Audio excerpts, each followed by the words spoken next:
Well, it is exactly 9 p.m. East African time. Thank you for always keeping it TV47. It is time for the TV47 Weekend Edition with me, Linda Alela, and by extension, as we always say, her say, that very show that allows us to speak to ladies that are doing tremendous in their specific areas.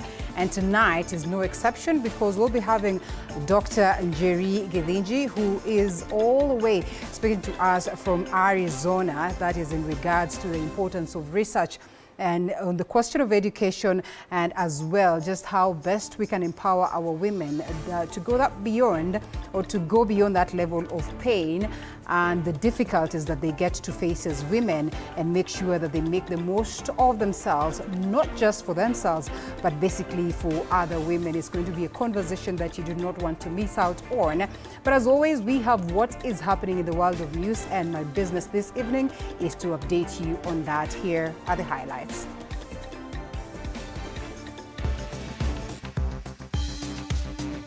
Tonight, 4 people, including a minor, die on the spot after a bus they were traveling in veered off the road along the Londiani Muhoroni Road in Kericho County. Fika Londiani, sababu ya mwendo wa kasi ule dereva alikuwa naye, tukapata ajali. And Interior CS Kipchumba Murkomen reiterates his message, putting social media users on notice. Let us take you to court so that judge can tell the country it's okay to take pictures of judges, of church leaders, of political leaders, of children, and put them in coffin and circulate. Also, a student previously written off by his baby class teachers for being a slow learner after he was diagnosed with hyperactivity disorder scores grade A- in the just released 2024 KCSE results. All right, Catherine Sibaloi will be assisting me on a sign language interpretation. Welcome on board. TV47 Weekend Edition begins right away. The hashtag, as always, is #HerSay. We'll be looking at some of your comments as we proceed with the broadcast. And we start off with this story where 4 people, including a young child, tragically lost their lives, and several others were injured in a road accident involving a Dreamline bus in the Kapchelanga area along Londiani Muhoroni Road in Kericho County. The bus veered off the road and crashed into a ditch. And investigations are ongoing to establish the exact cause of the accident, as Samira Mohammed details. Tragedy struck on Saturday morning when a Dreamline bus lost control at Chiplanga area along Londiani Muhoroni Road, killing 3 adults and a minor in the deadly crash. Wakati huo hatukwenda sana kufika Londiani, sababu ya mwendo wa kasi ule dereva alikuwa naye, tukapata ajali. Kuna maafa imetokea, vifo ya watu wazima. Siwezi jua ni hesabu ya idadi ya watu ni wangapi, lakini watu wameumia, idadi ya watu wameumia ni wengi sana. At least 41 other passengers were injured and rushed to Londiani Sub-County Hospital for medical attention, with 15 later transferred to Kericho Referral Hospital for further medication, as the 4 bodies of the deceased were taken to Londiani Referral Hospital morgue. 5 females who have severe head injuries and deep cut wounds. We have 9 males who are still at the hospital, and our medical team are on the ground working on them, and so far so good. We've lost 1 patient who was severely injured. That is a male aged 30. According to passengers traveling from Mombasa to Busia, the driver swerved to avoid a head-on collision with an oncoming lorry, causing the bus to overturn and fall into the ditch. These, as Londiani OCPD Agnes Kunga stated, that while the exact cause of the crash is yet to be determined, initial investigations suggest that the driver lost control of the vehicle while negotiating a corner. Nilikuwa nasafiri kutoka Mombasa, tulikuwa tunaenda Siaya. Na tulipofika pale hapo Londiani, kuna lori imetufuata tu, yani ilikuwa itugonge. Dereva akaiavoid, dereva wa basi wetu akaiavoid sana, akarudi pande ya conductor, ndio basi ikalala. Kwa kusema kweli, area hiyo ni area ambayo ni kona kiasi, na zaidi imekuwa ni ya black spot, naweza kusema hivyo, kwa sababu kama jirani ambaye anaishi pale barabarani nimeweza kushuhudia zaidi ya accident 3 mpaka 4 at the same spot. Pale kuna Galfat pale kwa kona. The bus driver was arrested at the scene, taken to the hospital for medical attention and later detained at Londiani police station for further questioning, with the wreckage of the bus towed to Londiani police station. Samira Mohammed for TV47, Nairobi. Now tonight, Interior Cabinet Secretary Kipchumba Murkomen has warned Kenyans misusing digital platforms to intimidate and threaten leaders, saying they will be prosecuted. Murkomen, who spoke in Elgeyo-Marakwet County on Saturday, said that the government will no longer tolerate those posting defamatory and malicious propaganda targeting leaders. Murkomen's tough talk comes a day after President William Ruto warned politicians to stop misusing the youth for selfish political gains. In what could mark a new era of social media platforms crackdown against Kenyans posting defamatory images of leaders, whether in coffins or maliciously, Interior Cabinet Secretary Kipchumba Murkomen says enough is enough and warned those publishing defamatory images on digital platforms to be ready to face the law. We will be very tough on following the law. Let us take you to court so that that judge can tell the country it's okay to take pictures of judges, of church leaders, of political leaders, of children, and put them in coffin and circulate, and that is a country that we will have of that kind of disorder. The government's new push is likely to be countered by counter applications on freedom of speech, a move Murkomen says the state is ready to face head-on using the law. I understand what is freedom of speech, and I also understand what is crime and threats to commit a crime. We have enough crimes to charge you in the penal code, and we will not hesitate to do so, because this country must operate under the law and order. Murkomen's tough talk comes after Friday's warning by President William Ruto to political leaders, telling them to stop misusing the youth for selfish political gains. Hiyo mambo ya kuweka watu kwa makaburi, leo mnaweka viongozi wa siasa, kesho mtaweka viongozi wa dini, kesho mtaweka wazazi wenu, kesho kutwa mtaweka ndugu zenu, na baadaye mtakuwa wahalifu, muanze mauaji katika Kenya. Na mimi nataka niwaulize viongozi wale ambao wana encourage hawa vijana. I want to tell leaders, let us not encourage our young people, the young people of Kenya, to do the wrong things. William Ruto and his government do not sanction extrajudicial killing. And I don't think if there are any people who will say that the president has instructed them to commit. But we want also to ask our parents to bring up their children in a very good family moral values. Despite denials by the government distancing itself from abduction of Kenyans, criticizing the Ruto administration online, Murkomen's statement will be taken with a pinch of salt on whether abductions will now end. Apul Kamau, TV47.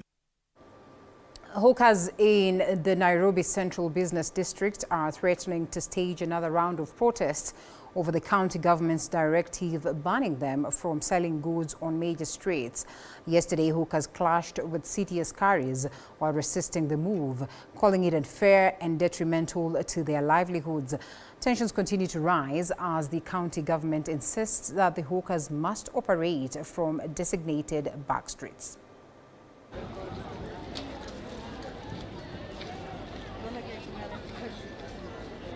The ongoing standoff between Nairobi's hawkers and the county government remains unresolved. Hawkers have rejected the ban and are now threatening to take to the streets in protest. Clashes broke out between city askaris and hawkers after the county government directed street vendors to relocate from the main streets to back streets in an effort to decongest the central business district. Yesterday, A large group of hawkers took to the streets, voicing opposition to Governor Sakaja's directive. According to hawkers, if they are pushed out of the CBD, they have nowhere else to go, especially with a high unemployment rate. Sisi tunaomba hata si juu tuko na mafamilia, tuko na watoto pia, tuko na majukumu tunafaa kujishughulikia. So hata sisi tunaomba at least hata kama ni huku kwa basements tusikue kwa barabara, kuna venye tunaweza jiorganize. Juu some kisema tutoke, hatuna places zenye tunaweza enda kupata kazi, na si ati tujasoma, tumesoma lakini hakuna employment. Meanwhile, business owners within the CBD are supporting Governor Sakaja's move, saying it will help ease congestion and make the city more accessible. They are now calling for designated spaces where hawkers can conduct their businesses. Tunajaribu pahali pa kupita, hakuna. Customer anakupigia simu, anasema wewe nitumie rider ama ulete mzigo mpaka Ngara. Nairobi siwezi ingia kwa sababu ya hawkers, hakuna parking, congestion. So sisi tunashukuru kama watu wa biashara kwa sababu sisi ndio tunalipa licenses. Hawkers ni ndugu zetu, lakini vile Sakaja alisema awatengee hapo nyuma. Tunalipa rent, unapata biashara yetu inaadhirika pakubwa sana, ambapo sisi tunaomba Governor Sakaja kwa nguvu zake aweze kupatia hawkers a designated place yenye inajulikana. Hawkers wa Nairobi ukiwataka unaenda sehemu fulani. The issue of hawkers being relocated from the main street has become a contentious topic. Similar policies were introduced last year but failed to yield lasting results. On Friday, Governor Sakaja visited the area to inspect whether hawkers are still occupying the streets. In a notice dated 6th of January, the public was reminded that anyone found violating the directive would face prosecution under the Nairobi City County bylaws. Paul Kirobi, TV47, Nairobi. And now to matters education, the recently released KCSE examination results have revealed inspiring stories of students who overcame incredible odds, that is to achieve good grades despite challenges such as financial hardships, lack of resources or personal struggles. Many students defied expectations and performed remarkably well. Chichi Josephine brings us some of the extraordinary stories in this report. In the recently released 2024 KCSE examinations that saw many candidates attain good grades, a section of them from different schools in the country beat the odds, despite going through difficulties during their examinations. St. Philip's Gilgil High School celebrated good KCSE results that marks an improvement of the school, emerging from the top-performing student Lucy Waithera, attaining a B+ and whole story is that which epitomizes resilience for triumph. I really worked hard na nilikuwa tunaomba Mungu anisaidie. My director she has been there for me. She even is the one who gave me the scholarship like for 4 years. I am very excited, especially when I look at the life of Lucy. I just feel humbled. It's only that I cannot shed tears. Elsewhere, celebrations at a Mother of Mercy Girls Secondary School in Njoro continues after more than half of the total number of students qualified for direct entry to public universities. This is a very, very exciting moment for our school because we are going to take over 25 students now to the institutions of higher learning. My name is Leanne Joki. I got an A- 74 points and I feel pretty happy. I expected to pass but I didn't expect to get an A- and I aspire to be a software engineer. In Laikipia County, Beatrice Wangeshi from Ndururomo High School could not believe her ears after learning that she was among the top candidates in the just announced KCSE results of 2024. Despite encountering so many challenges in her academic journey. I managed to score a plain A of 82 points and I'm so grateful. My life at school has been accompanied by a lot of challenges because as you can see our home here, we really try even to find food, clothing, housing. Sikutarajia ni kama kiloto.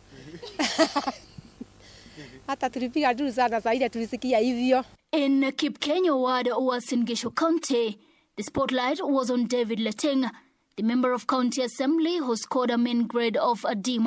Na nilikuwa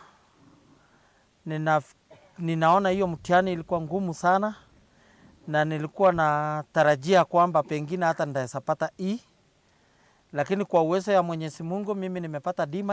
At his home, hundreds of supporters gathered to celebrate his success, a testament to his determination despite the many challenges he has gone through.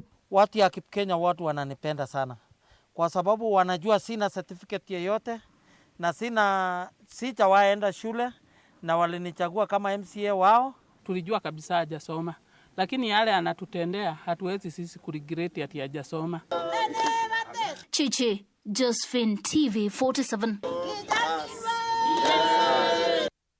Well, congratulations. And we proceed with some more on education, where the recent announcement that students who scored a C grade or below in their KCSE exam will not qualify, that is for university admission, has raised concern about their future. With approximately 700,000 students in this category, education experts are highlighting alternative opportunities, that is including vocational training and government pathways that will ensure these students can still achieve their career aspirations, as Ruga Ival tells us.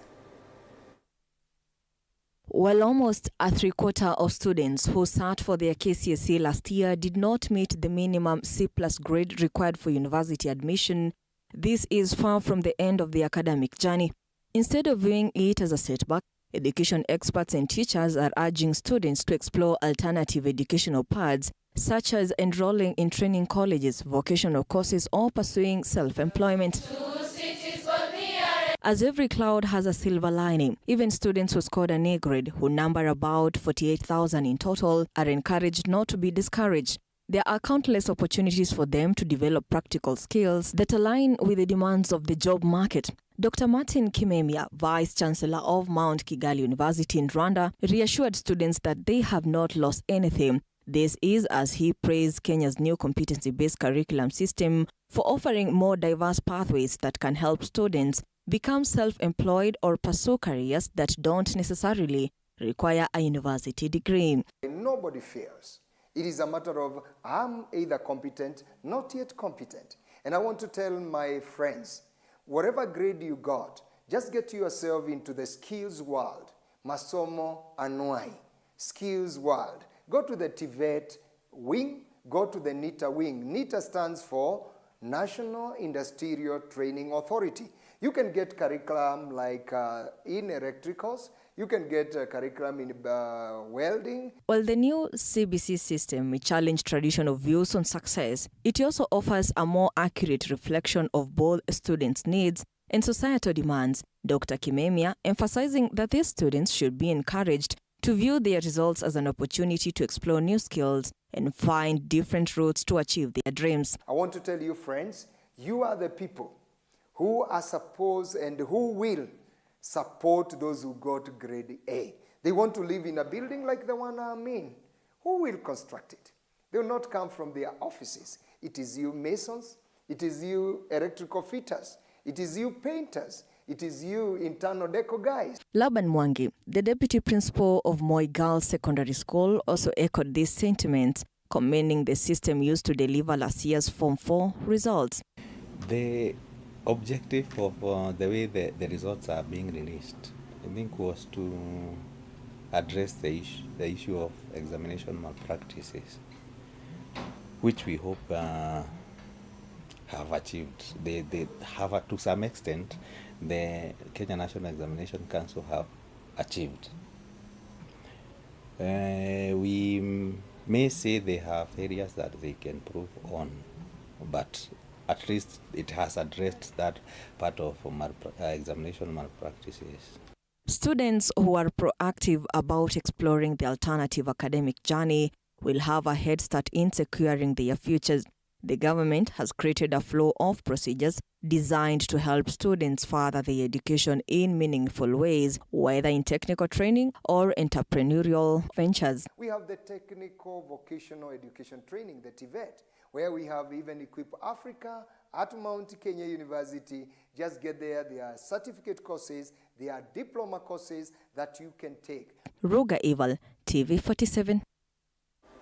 We still have more on education coming your way and other stories, including that conversation that is on her Say Engaging an Educationist, that is in Dr. Mary Jerry Kinyanjui, as she speaks about the situation of education and just how crucial research is in making our education sector better. But allow us to pay some bills and then we come back with that after this break.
And welcome back to TV47 Weekend Edition with me, Linda Alela. Thank you for choosing to stay with us. And we get to some more on education, where students, once labeled a slow learner by his baby class teachers, has defied all odds to score an impressive A- in the 2024 KCSE results. Emmanuel Mwangi, diagnosed with hyperactivity disorder, credits his success to his mom and the dedication that she poured. His younger brother, Raphael, diagnosed with autism, also excelled in 2024 KCSE exams, showcasing that his exceptional talent in history and science.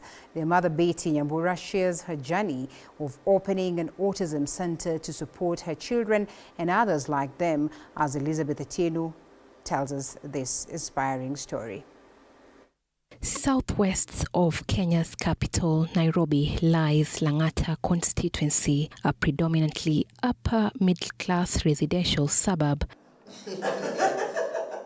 The happy faces of these families supersede the struggles they have overcome in the past. Today, they choose to remember the impressive results of two candidates, one who sat for KCSE and the other for KCSE. Emmanuel Mwangi has just completed his Form 4 studies from Murang'a High School, where he scored an A- of 78 points in the just released KCSE exams. True to his name, God has been with him through his entire education journey. It all started when he was in baby class, when teachers dismissed him for being a slow learner. But then after 1 year of baby class, my parent was told that I could not learn. Anyway, that was just stories that I was being told. So my mom, what I remember is my mom opened a school and taught me. And after 2-3 years, I went back to normal school and continued with my education. So KCPE, I finished, I scored an A, called to Murang'a High School and continued my studies where I finished off with an A-. Betty Nyambura is Emmanuel's mother. She was forced to open a school, St. Alban's Autism Center, and personally teach her son after the teachers coerced him into repeating baby class. Little did she know that the school will be a safe haven to hundreds of students with special needs, especially autism. So when they suggested that he repeats baby class, that year that he repeated, I made it very clear to the teacher that I know my son is bright. If they're not able to teach him, I'll just have to open a school for him and teach him. In 2 years, I managed to train him for academic years. Emmanuel's dream is to become an aeronautical engineer, a dream purely motivated by his surrounding environment. Well, for as long as I can remember, every day when I would be at home, the airplanes from Wilson every 5 minutes would fly over, and I was very interested of how the aircraft usually fly. So I said to myself that one day I want to be part of that. While in high school, Emmanuel actively took part in extracurricular activities like joining the school's musical band. He was also the school captain for special programs as well as the class representative. Parents, it doesn't matter what the teacher says. If you know your child is bright and can learn, you look for ways of teaching him, even if it's sacrificing some of your time to teach him. Betty is a mother of 4. 2 of her children were diagnosed with autism. She is a living testimony that indeed God only gives special children to special people. Her story is nothing short of resilience. When I was told that the third born is autistic, I said, you know what? God, I've really tried. The first one, I even quit everything to support him. The second born, I've been doing everything I can. Now a third one, I said, God, now just have some pity on me, you know. Meet 11-year-old Raphael Maina, Emmanuel's younger brother. English exceeding mathematics, exceeding science, exceeding. He has just received his KCSE results, but what baffles us is the fact that he doesn't seem to be surprised for passing all the subjects. It is clear that failure is never an option to this young boy. My favorite subject is science, social studies, and mathematics. Just like Emmanuel, Raphael equally did not have a smooth sail in his childhood. He was diagnosed with autism and experienced delayed speech until the age of 5 when her parents realized they gave birth to a genius. Raphael is able to grasp the knowable even when no one else recognizes that it is present. The doctor who had been seeing my second born, I had just put him in a boarding school that time for a short while, for about a year. He told me, I've not seen your son for 9 months, and I don't know if he died anyway. And this one you have here, I was carrying Raphael, the genius now. He told me, you can't see he's got autism as well.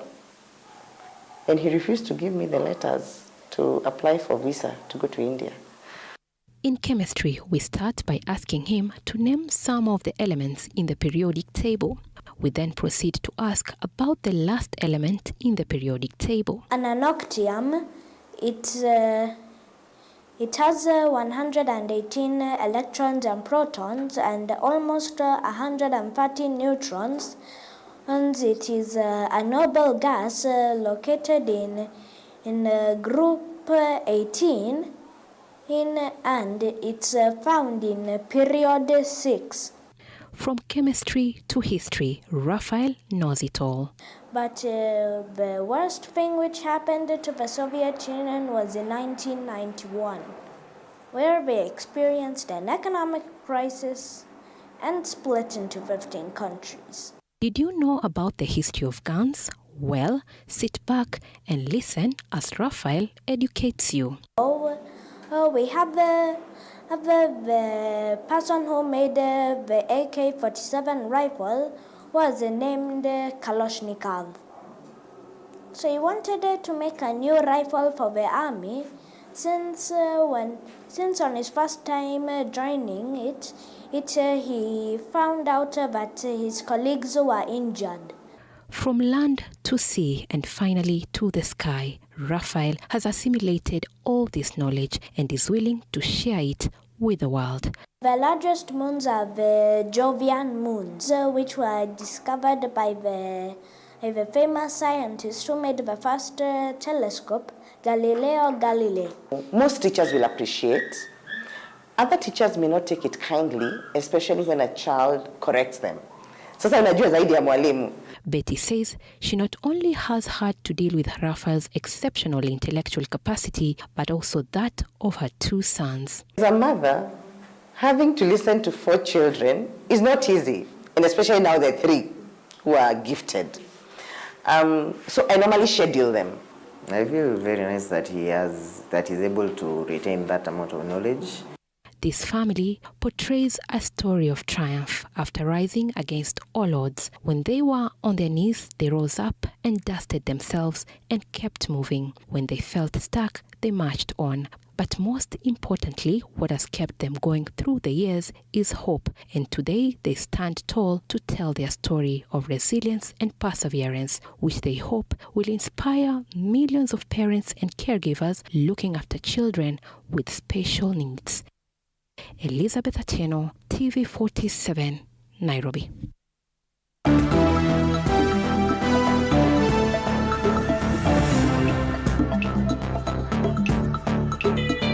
Sports news brought to you by Maybet.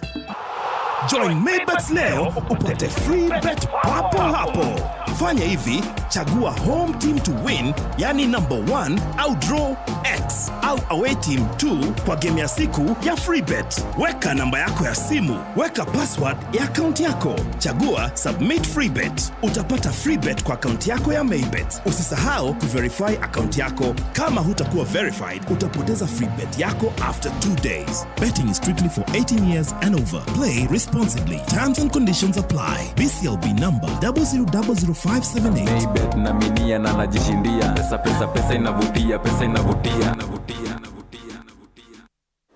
And out of the sports courts, where Shabana Football Club secured a thrilling 2-1 comeback victory against Tusker FC at Gusii Stadium on Saturday, pushing them into the top 5 of the FKF Premier League standings with 23 points. Shabana is closing the gap as Tusker FC remains in second place with 27 points. Elsewhere, Posta Rangers beat Nairobi City Stars 2-1, while Kakamega Homeboys edged out Talanta FC 1-0. Sunday promises more action with Ulinzi Stars taking on Maraga Sugar and Mathare United facing Kariobangi Sharks.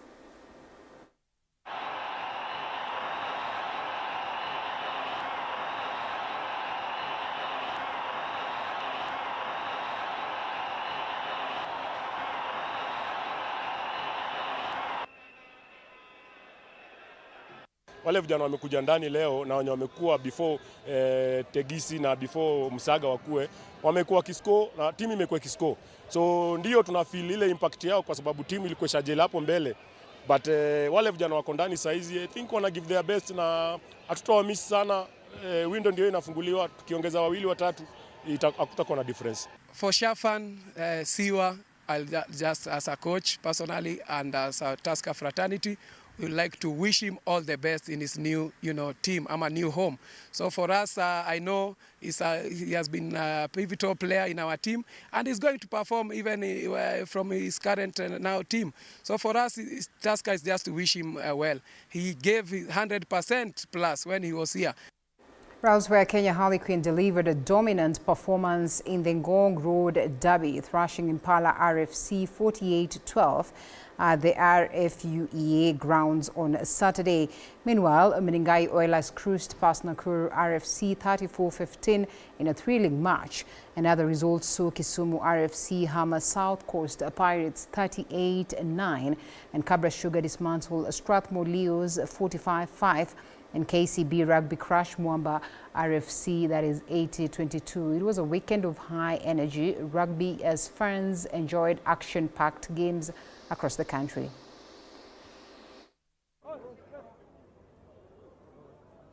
Close, but we'll take it on the chin and take the lessons as we go. We have 7 more games to go, so I think my word to the boys is that chin up, don't put your heads down. It's just a game of rugby. We just got it's called, I can say that we made blunders today that were not characteristic of ourselves, and I think we're going to pick up our lessons at training and just refurbish that and ready for the next game. Game imekuwa smart, tumeshinda, ijapokuwa bado kuna vitu tungependa kufanya kazi hapo, so kuanzia wiki ujao tutarudi zoezi, tutaangalia yale tumefanya vizuri leo, alafu tutaangalia yale tumefanya vibaya na ni wapi tunaweza rekebisha. Was expected today. A big game. A good thing, Harlequins walikuwa top of the game today, scoring 47 points, which is a good start for the season. And of course, setting a pace for the next coming games towards Kenya Cup games. Andrew Alamisi emerged victorious in the 8-kilometer race during the Betika Cross Country Championship held today in Iten, Elgeyo Marakwet County. He was followed closely by Emmanuel Kiprono and Anthony Kibiwot. And of course, in the 10-kilometer race, Asbel Kiprop claimed first place, while Cornelius Kemboi and Felix Kibet taking second and third respectively. On the women's side, Maureen Jepkoech clinched the 10-kilometer title, while Sheila Jebet triumphed in the 6-kilometer race. The event attracted top talent and delivered exceptional performances. Imekuwa competitive sana. Ni ile tu nimejikaza. Mimi yangu ni mazoezi tu. Ni mazoezi na kufuatilia tu rules yenye kocha ananiambia. Ndio napata hiyo nguvu ya kubishana na hao athletes wenzangu. Preparation iko sawa, ambayo niko na mbio zingine ya indoor games ambayo inastahili niende mwezi wa pili. Hasa najaribu hapa ni sharpen kidogo, pate speed endurance. Leo haikuwa rahisi. Juzi nilikuwa natoka Kisii, nilikuwa position 2. Nikasema wacha nikuje nijaribu.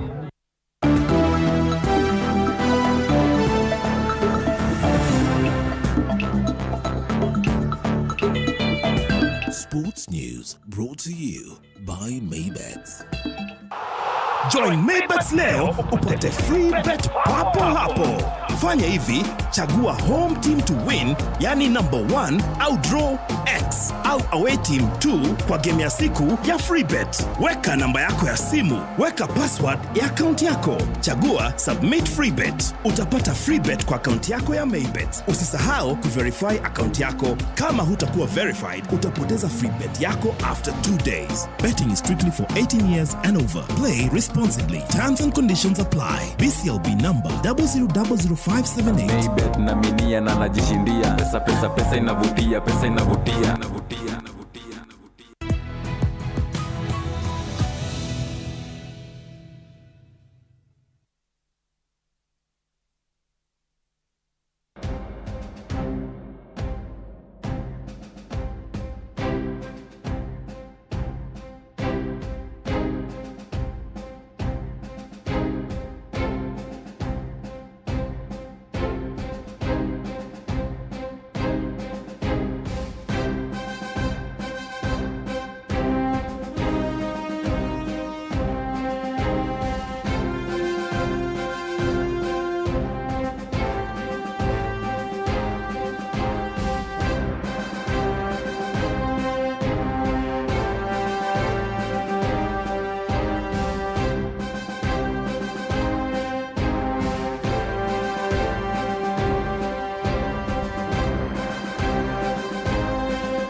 And time for her say, that very important interview with Dr. Mary Njeri Kinyanjui, who's joining us all the way from Arizona state, that is in the United States. Of course, we get to a very important conversation.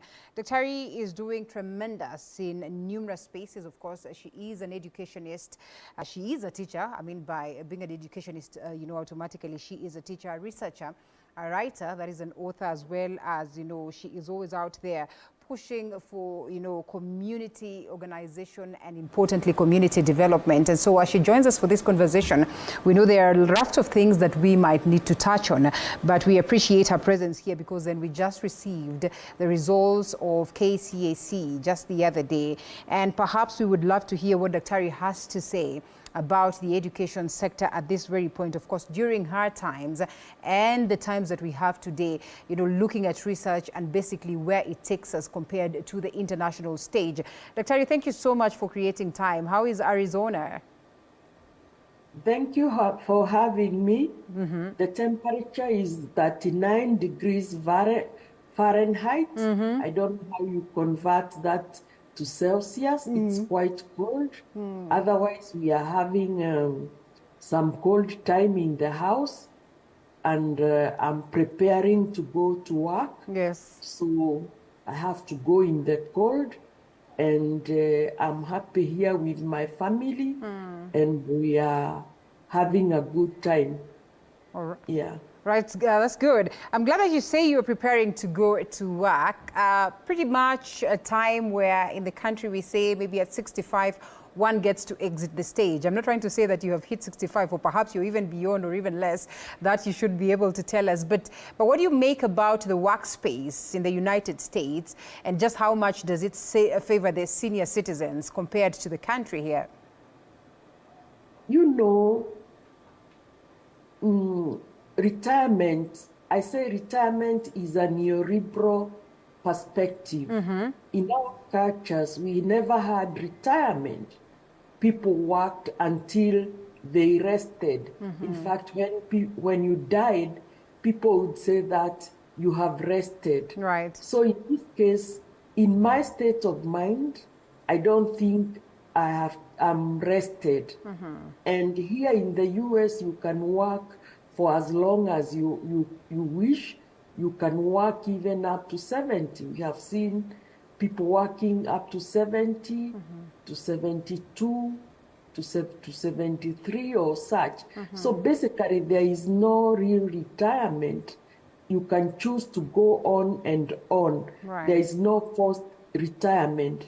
My perspective is to work as a social worker in a non-profit organization. I hope to work with the Catholic charities when I come back home and practice social work because it is greatly needed in our schools, in our hospitals, in our jails, in our police station. It is needed everywhere. And that's why I took a degree, a master's degree in social work in the hope that I can work with charities in the country. All right, that's great.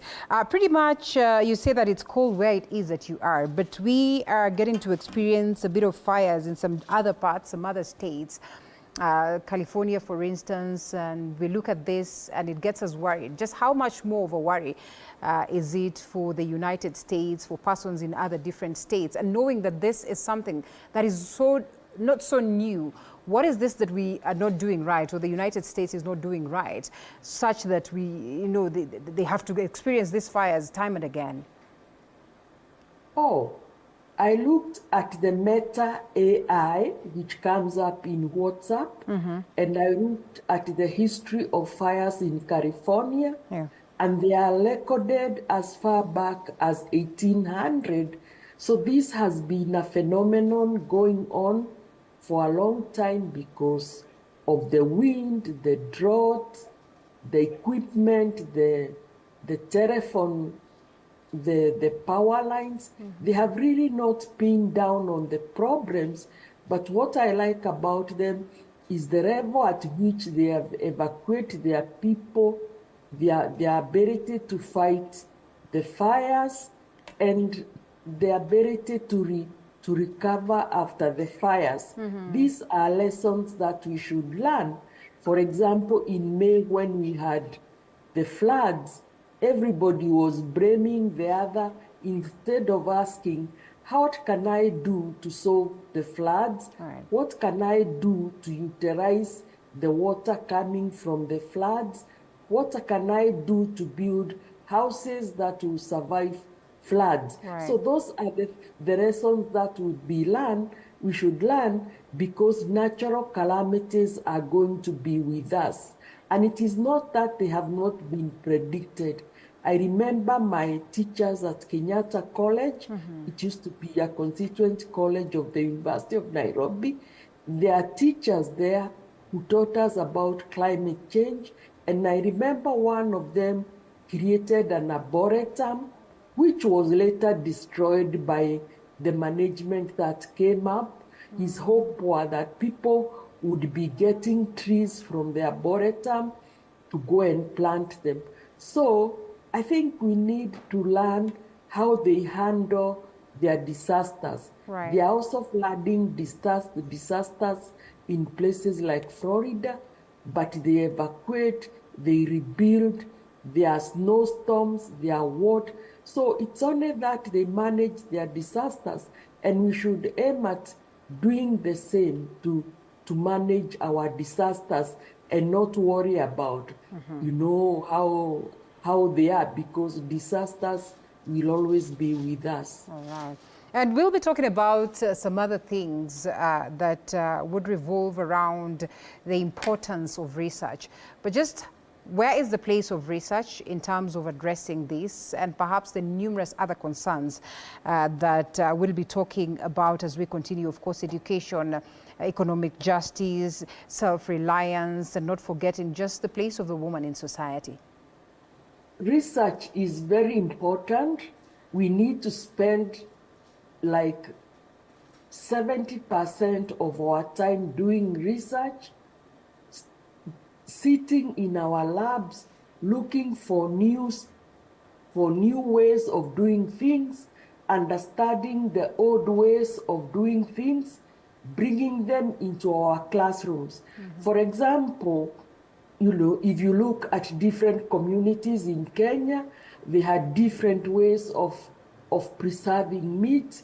In my community which I belong, the Kikuyu, they used to put honey into meat, and that meat would last for a long time.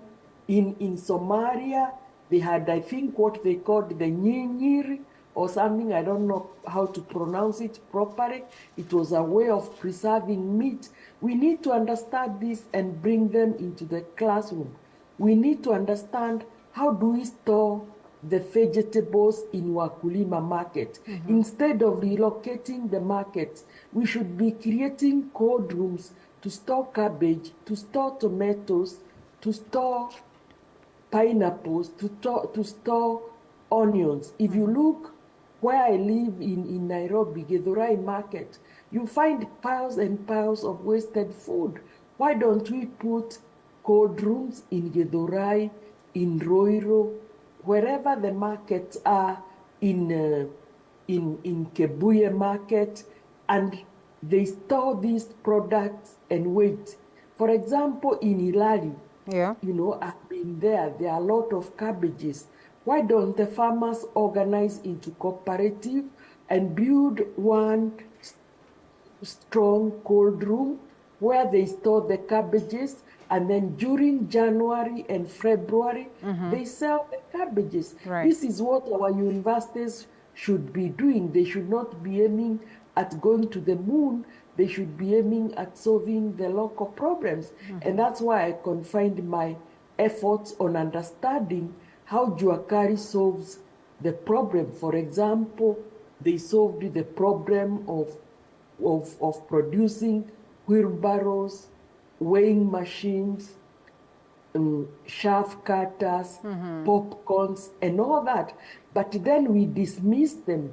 But the reality of the matter is they solve the problem. And these are the things we should bring to our classrooms, and then we modify them, we improve them, add mortars.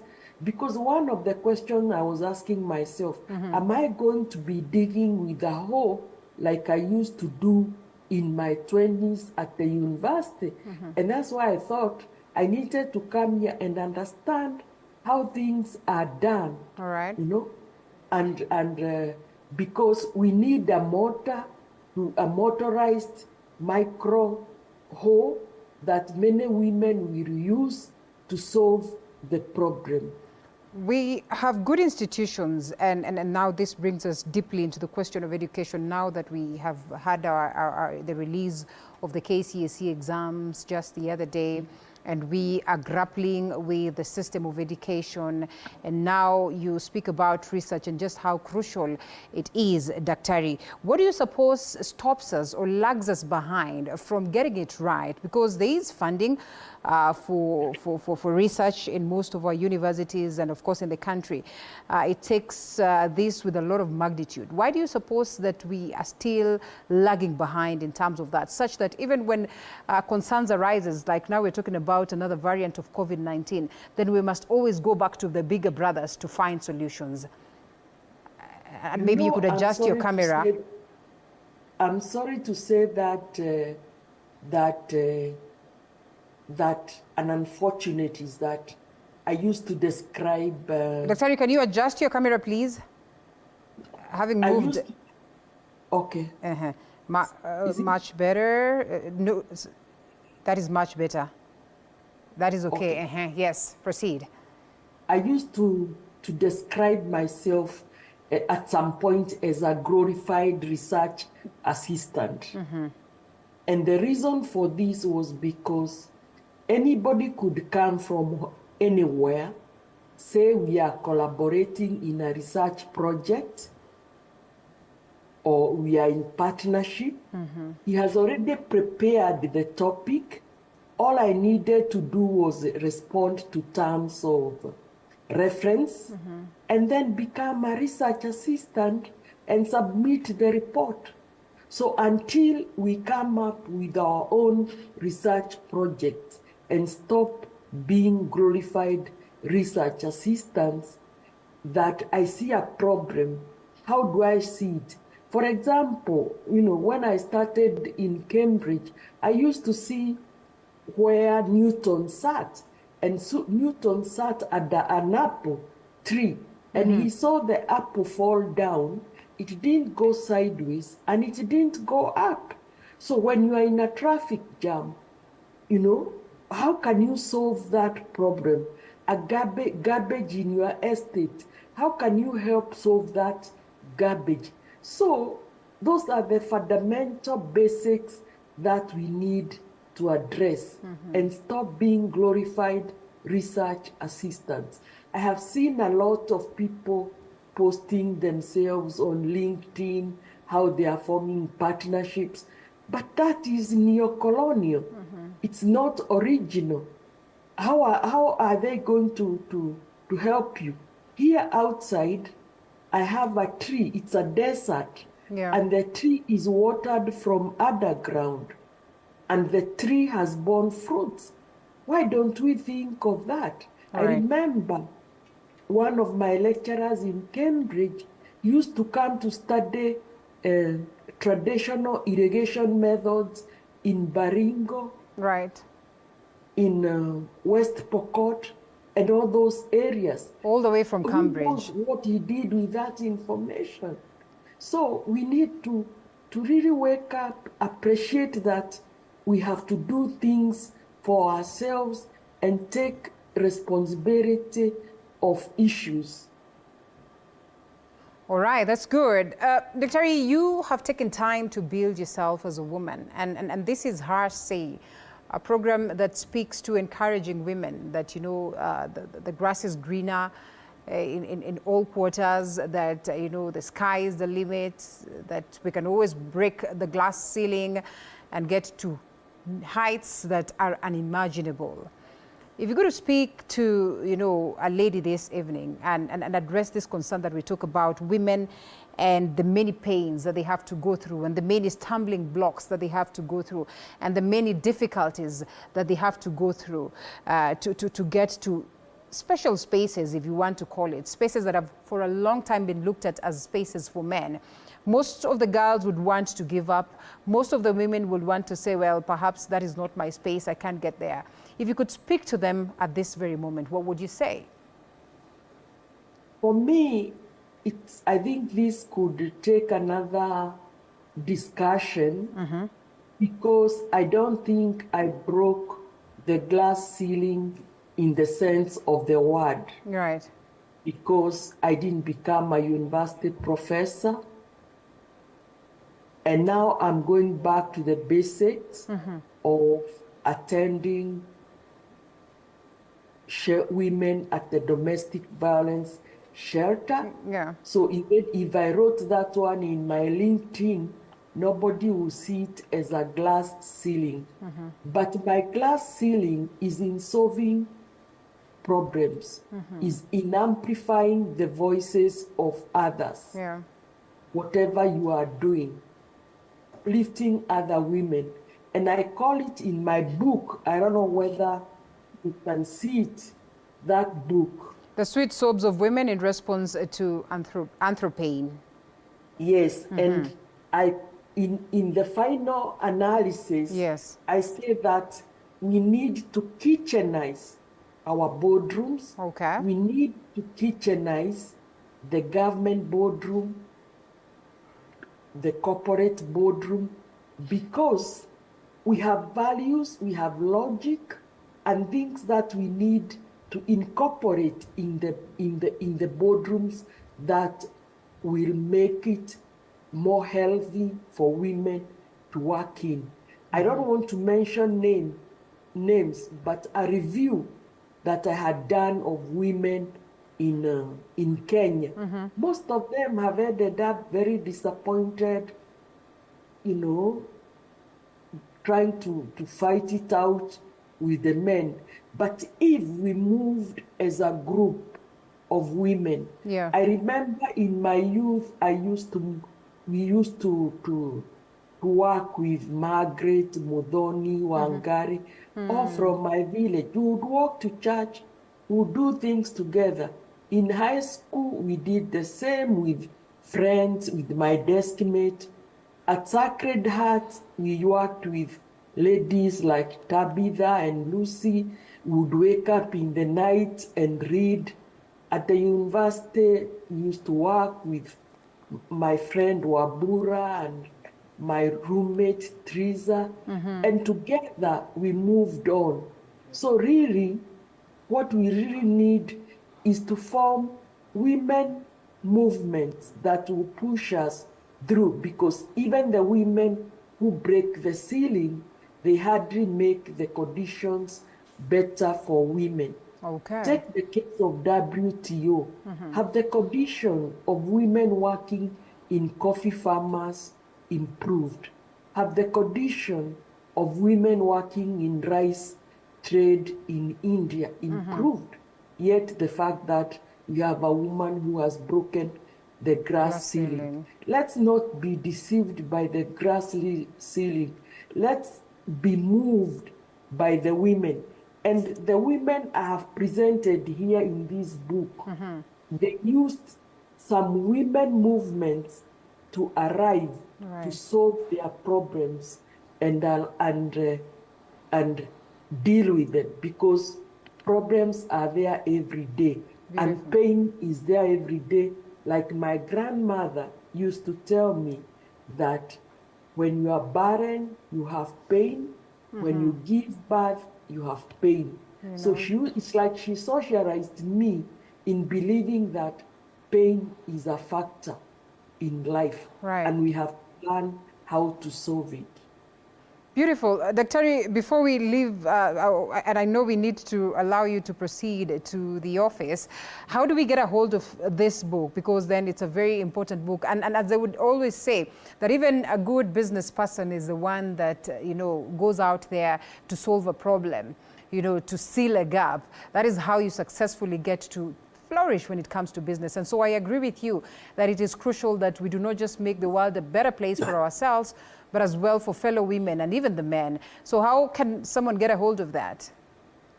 This book is available in Amazon. Pole. Some of my other books are available and they are free online.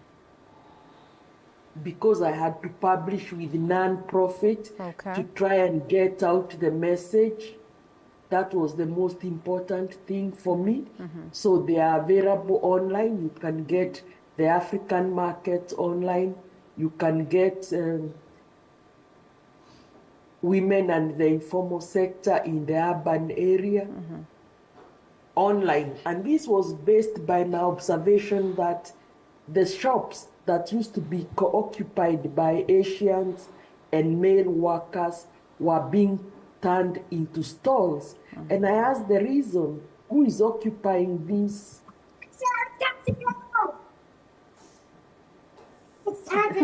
Sorry. Those are the grannies or what?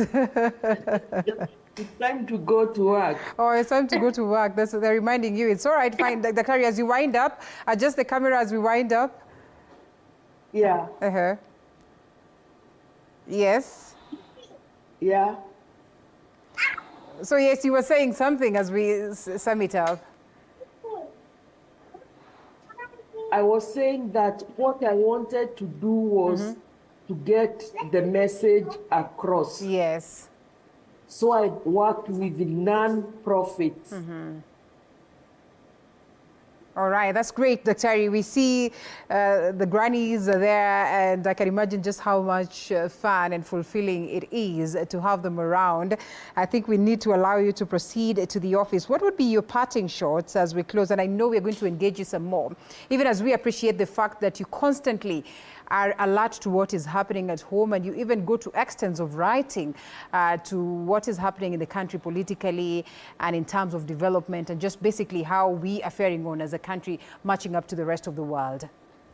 My parting shot is be accountable for what you do every day. Yes. In the evening, like my mom used to say, what have you done today? Be accountable to yourself. Beautiful. In the evening, as you get to go back to sleep, it's important that you ask yourself, what is this that you have achieved? What had you set as a goal in the morning, and have you managed to achieve the same? Daktari Mary Njeri Kinyanjui, we appreciate you so much and we're looking forward to engage you some more. And we say asante sana. It's just very beautiful to see women who've gone ahead of us. Yes? I say thank you very much. Let me go to the domestic violence center. The domestic violence center. Yes. Yeah, because they need me there. It is well, Dr. Thank you so much. You know, this is the beauty of it, you know, just to see the women who've gone ahead of us doing what it is that they're doing, and they are passionate, you know, just to achieve this. And what's even, you know, encouraging is the fact that they're doing this in a foreign land. You can imagine how much more they can achieve when they come back at home. And Dr. will always visit home, and every single time she gets to Nairobi, she gets to Kenya, she goes all out of her way to make sure that she changes the life of the women. And of course, that's all we had for you on Her Say, as we look forward to see you again next week with a better story. My name is Linda Alela. To the rest of the team that have, that has made the broadcast a success, we certainly say asante as we look forward to see you again. Bye-bye.